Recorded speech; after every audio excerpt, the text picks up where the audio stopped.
Okay, here we are, day 2 for our exit projects and research papers. First up is going to be exit project from Justin and Benny from class 632.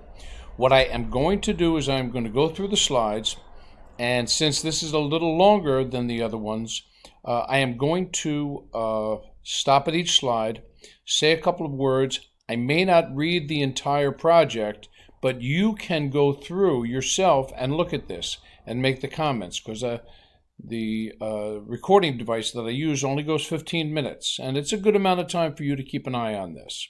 So if you need to stop the video at any time, stop it, read what they're saying, and then you can evaluate based on that. Again, take some notes in your notebook while you're watching this.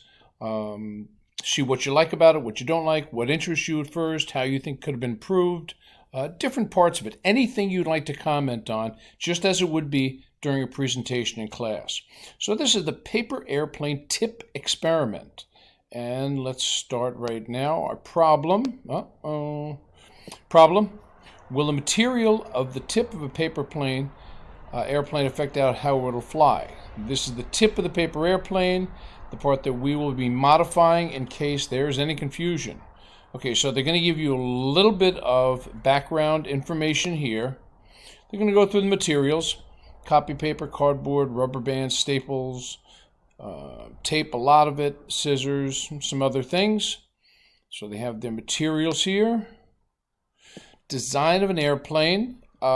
This is looks like pictures that they took, which is quite helpful in letting us know that the paper, there was some procedure that was used during this creation of the airplanes. Fold, more folding, and folding down the middle. Okay, let's go on. Design of an airplane continued, and there's going to be even more folding. And then they talk about placing a piece of tape will be needed for the launching mechanism. I assume that is the red piece right there.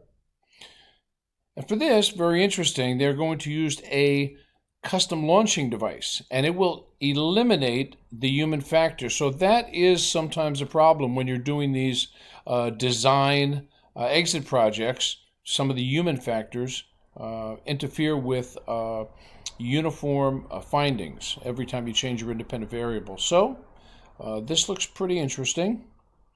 They're going to go through the hypothesis. If we make 3 paper airplanes, A, B, and C, and fit different airplane tips with a normal tip, a tip made of tape, and tip made of staples, we think the airplane A will fly the best because A will be the lightest, which will help it fly further with less weight. Let me see if I can. There we go. Procedure, and they're going to say how to do this. Make the airplanes, change them as they just spoke about doing them, create the device for launching, and fire the airplanes. Procedure continuation, they are going to measure how far the plane went, measure from the tip of it, collect your data, and they are going to repeat 8 times, so 8 trials. The paper airplanes, A, B, and C. Here's their data. Number of trials, average, plane A, B, and C, and they have their data here. They show rulers that they were measuring with this. Graph. This looks like a graph, and this looks like a nice little graphic. Okay, so the conclusion.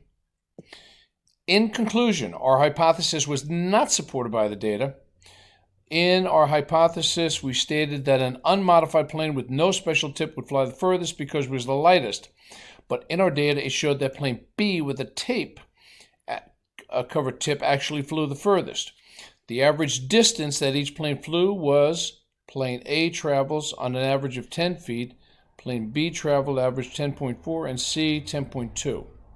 Also, interesting thing that they noted in testing is the tape tip plane was more stable in flying.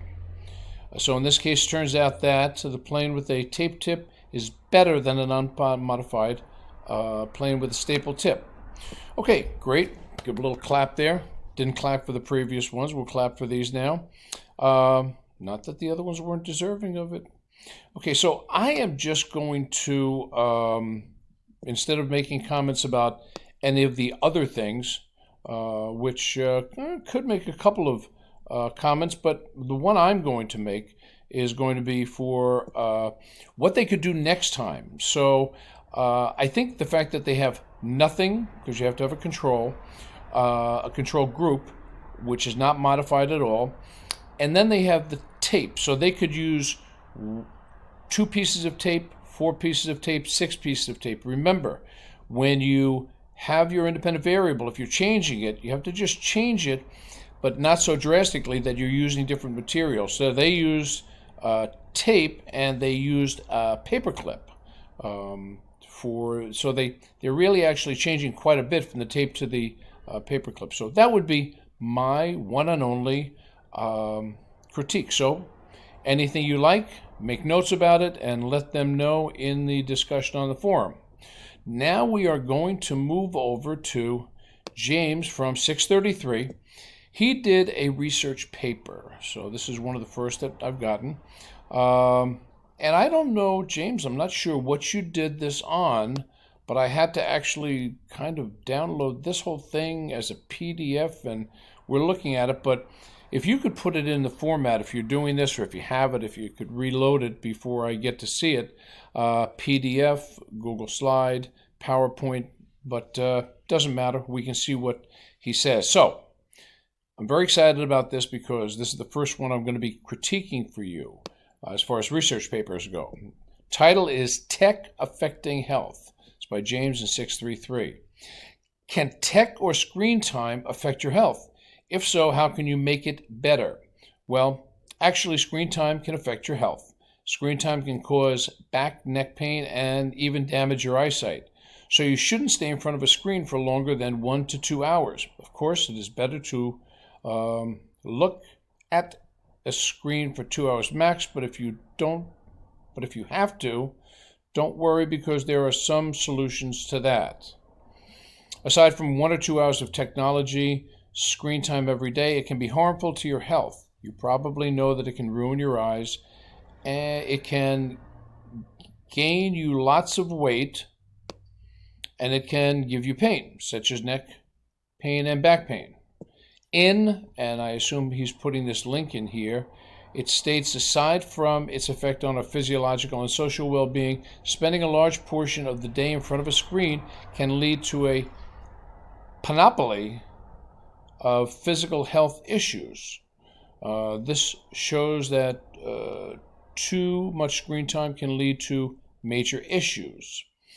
So I'm going to scroll down a little further. Screen time should be limited because it can ruin your eyes. Also, sitting next to the screen for so long causes you to feel fatigued. One way you can save your eyes from so much screen time is by doing the 20-20-20. The 20-20-20 is look at something 20 feet away for 20 seconds every 20 minutes. And it is this link, it states the Mayo Clinic advises staring at something for at least 20 feet away for every 20 seconds every 20 minutes. This shows that the 20-20-20 is a method to save your vision. Screen time should also be limited because it can cause pain such as back pain and neck pain. To fix this, you should try not to look down. And again, this is he's referencing a link. To avoid constantly looking down, raise your laptop to eye level by placing something under it. This shows that if you avoid looking down, you can prevent pain. Now that you know that tech can affect your health, what you probably don't know is what you should do to avoid those negative outcomes. Well, some solutions for technology use are taking breaks, shut all the lights in tech when you go to bed. When you do that, you mostly avoid those outcomes because taking breaks let your eyes relax for a while and let you move around. Also, shutting off all light helps you sleep better, and when you turn off tech before you sleep, you turn off the radiation coming from in there. And again, this link, it states take breaks, both large and small. A tech break can be as small as stepping away from your desk to take a short walk across the room, or as large as declaring a technology blackout for an entire day each week. This shows that taking a break is one of the ways you can avoid those bad outcomes. In conclusion, screen time can be very harmful to your health. Too much screen time can ruin your eyes. It can gain you lots of weight, and it can give you a pain such as neck pain and back pain. But don't forget that if you still have to sit in front of a screen for more than 2 hours, there are ways to reduce the chance of getting the bad outcome. Okay, give a little clap there. Okay, I'm going to say a couple of things about this. And when I make comments, they're always constructive criticism and never meant to have the person presenting or writing feel bad, which you shouldn't, because you're the first one to do a research paper that I'm critiquing. I like the concept. What I want you to do next time you write a research paper, treat it as if it is a lab experiment. Come up with your question or your problem. Very definite. So here you have tech, screen time, technology, screen time, and exactly how it can affect your health. I would focus on one thing or another, whether it's going to be back and neck pain, whether it's going to be eye strain, whether it's going to be panoply of physical health issues. I would like that defined. I know what it is, but I'd like it defined. Also, you have some treatment down here, which is good. And I will say that I believe you brought up neck and back pain several times in here. Back and neck pain. I think we have back and neck pain, back and neck pain. So what I would like you to do for this, James, next time you do it, have someone read it. Show it to someone. Have a family member take a look at it. See what they think about it. If you've already written a research paper, have someone read it. Have someone take a look and see what kind of corrections they would want to see in it.